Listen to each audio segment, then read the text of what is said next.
Magandang araw po sa inyong lahat mga kababayan at welcome back dito po sa ating munting channel Pinas News Review, kung saan re-reviewin po natin ang mga mahalagang balita dito sa Pilipinas. Mga simpleng komento sa mga issue dito sa Pinas. At ito nga mga kababayan, hair follicle drug testing pangungunahan ng mga Duterte. Ang ngagba todo iwas sa hair follicle drug testing. Nako. Yan mga kababayan ang ating alamin at bibigyan ng komento. Mula po ito kay Taong Kalye. Nasa description po ang full video link ng video nito. Subscribe na po kayo. At kung bago ka pa lang at di pa po nakapag-subscribe sa ating munting channel, please don't forget to subscribe at i-click na rin po ang bell notification para updated ka po sa lahat ng ina-uploads nating reaction video. So ito na nga mga karibin natin, bago po muli nating i-play at bigyan ng reaksyon ang video ito. Ito ba, isi-share lang po ako mga kababayan kasi napansin ko po sa gobyernong ito puro salita lang, no? At ginagamit po nilang parang I think this is a key word for us mga karibin natin, no? Yung word na doable, no? Yung doable lagi po nilang ginagamit, no? Instead po sana na kasi puro salita lang no? O ito pa, i-share ko na lang sa inyo mga kababayan at bigyan natin ng reaksyon. So ito ang unahin natin, no? O ito sinasabi po nila, kahapon po ito, 10 hours ago from News 5, mga kababayan, lifting 8 million Filipinos out of poverty by 2028, doable, claims by DOF mga kababayan. O yan Oh, alam niyo naman pag ganyan mga mga doable na yan. Ang masasabi ko diyan, mga karibin natin, sana hindi nila pinaaasa yung taong bayan, no? Hindi nila pinaaasa. Dapat they walk the talk, 'di ba? Instead na sabihin nilang doable, sabihin niyo yan sa 2028 na we've done, no? Na we've lifted, no? Oh, parang tapos na, di ba? Ngayon pa lang pinaaasa nyo na wala namang kayong ginagawa. ano yung magli-lift sa Pilipino na makaangat-angat sa poverty, mga karibin natin? Yung 64 pesos na food, yung basta mayroon kang 64 pesos, hindi ka na mahirap sa pagkain. Yan ba yung basahan ninyo? Oh, di ba? Doable Naiinis po ako sa word na doable, mga karibin natin. Bakit hindi nyo ibalita? Done. It's already done. Tapos na. Trinabaho nyo talaga. Eto, hindi nyo nga trinatrabaho. Kaya aasa nyo pa yung taong bayan. Ano ba yan? Eto pa, ang isa. Si Secretary Angara, mga kababayan. Eto, basahin natin. Angara says 50,000 salary increase for teachers. Doable yan doable na naman po, papaasahin na naman po ang mga teachers at mukhang eto opinion lang po ito mga kababayan, mukhang ginagamit ang mga teachers politically, no? Pinopolitika po ang mga teachers, mga karibin natin, kasi alam naman po natin na napapalapit na po ang eleksyon, no? Bakit hindi ito ginawa noong kapanahunan pa ni BP Sara, no?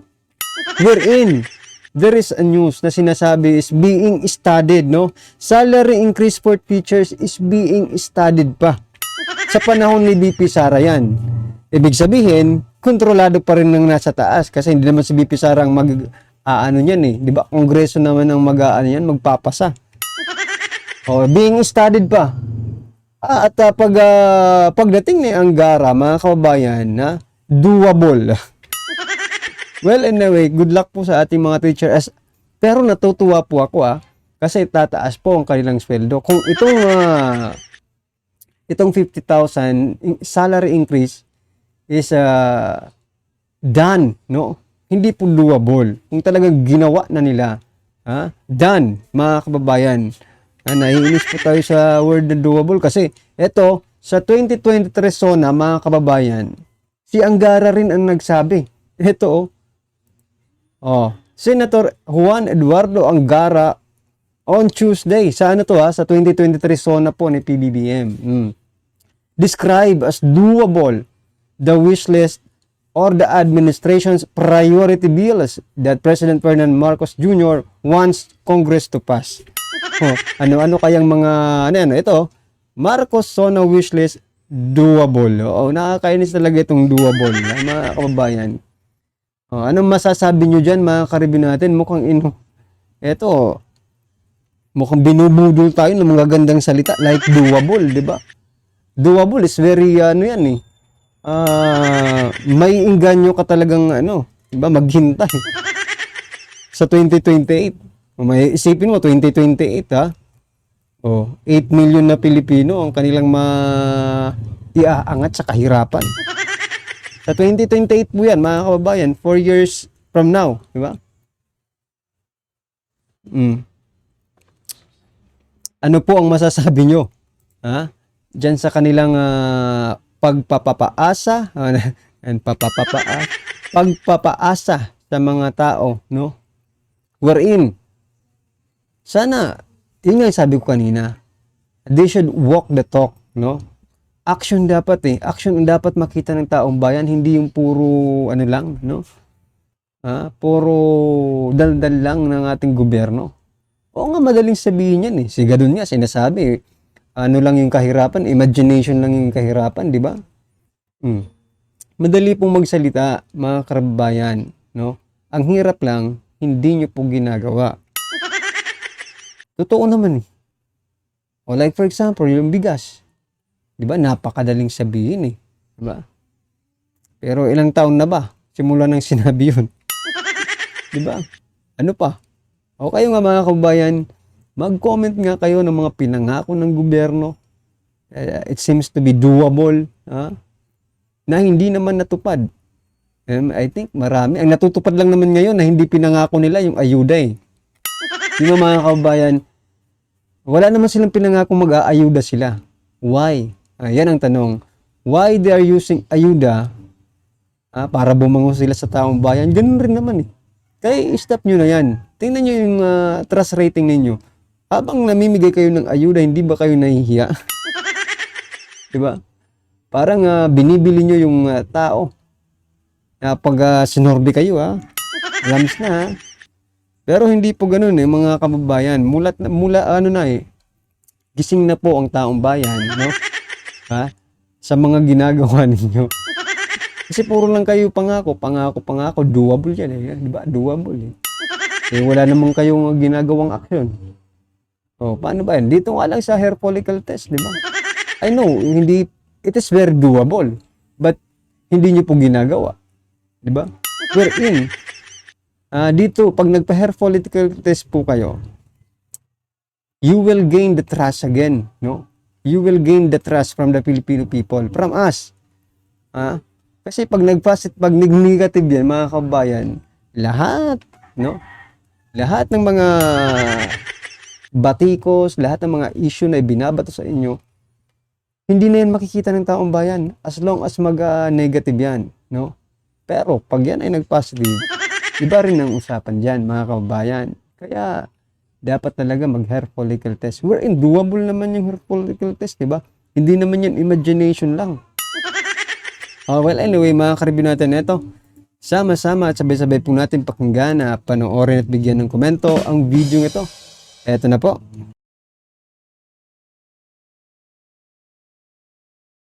Meron din siyang case na final na sinasabi niya involved sa drugs si Congressman Polong. No? So what do you think? Yeah, they're right. Kasi you have to lead by example. Ikaw ang nagsulong ng batas na yan, pangunahan mo. 'Di ba? Magpakita ka, ikaw ang maging role model na patunay na ikaw na nagsusulong ng batas na ito ay free from. Ang tama din na ang panawagan natin kay Inday Sara, actually sinabi ko yan sa mga nakaraang vlog, na para mapatunayan nila, hindi lang yung tayo yung mga nananawagan. Even ako, I will subject to hair follicle test. Sabi ko nga, ako'y nakaschedule na, no? I think 2-3 months ago, hindi ko pa napupuntahan. Bayad na nga yun So I will do that also as a vlogger para makita natin kung sinong bangag dito. Kasi nagbibintangan din tayo ng mga trolls nila, ng mga ng Malacanang, binabalik sa atin eh. 'Di ba? Itong mga ano na to, itong mga doers na ito, binabalik nila sa atin na tayo ay maaring gumagamit ng ganito, ng ganyan. So ako, patutunayan ko din sana, I will also. And maganda yung panawagan dahil tama lang na si Inday, talagang magkaroon din tayo ng panawagan, you do it. So, the Vice President, actually, should start now. Dapat ngayon siya talaga mamuno dahil ay manguna dito, baka sakali, I know na mahirap, baka sakaling sumunod si Marcos Jr. Pero again, tama, dapat live telecast from collecting the sample, the specimen, ipakita talaga sa taong bayan. Kasi yung nakaraan, di ba, yung kanilang, yung nakaraang test niya na sinurprise na lang daw yung taong bayan, pumunta sa St. Luke's, that was questionable. Like, more than 2 minutes lang, di ba? Questionable pa yung time ng pag-undergo niya sa ano na yon, sa test na yon. So talagang makikita mo, no, ang dami talagang loopholes or red flag na ginagawa ng presidenteng bangag. Yeah. So alam ko na hindi niya gagawin yon, yung live pulburon test na yon, pero mas magandang pangunahan nga nila Congressman Pulong Duterte, Mayor Baste, itong magkapatid. 'Di ba na sila mag-subject. Maharlika and attorney, no. Honestly, what I really feel, no, when with this president that's so hurtful, is the way he disrespects the Filipino people. Because I saw it, no, and I understood it, no, with my father and with President Duterte, na magre-respond ka sa tao, you have to be very responsive kasi kaya ka nga nandyan eh, 'di ba? Mag-respond ka, so that he's ignoring the pleas of the people that demand. No? Dapat on his own, wala nang demand yan eh. The moment lumabas yan, agad siya mismo. But that there's a demand, but that he's ignoring us. So disrespectful talaga of this president.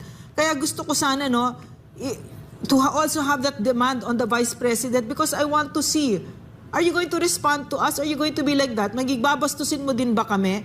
Kasi ito na yung panahon na kailangan makilala natin kung sino itong mga ito na ibinigay natin yung tiwala natin. Kaya I really like that we are demanding not just the president but the vice president, the cabinet secretaries, the members of Congress and Senate, and in fact all the workers in government because they affect our lives. But let's start with that first, and then you know what, how it will feel if they step up and do that and submit themselves to that test. It will feel very comforting to the Filipino people that we can trust you, that you are responsive, you can hear us. But if you don't do that, then what it will look like to us, no, is that you are defending the president, no, because he doesn't want to do it eh. No, attorney, what do you think? Doon sa statement kanina ni Nograles, pinapatamaan niya ang local government ng Davao. Ang sabi niya may 37 dyan na nag-positive at sana isama yung mga LGUs.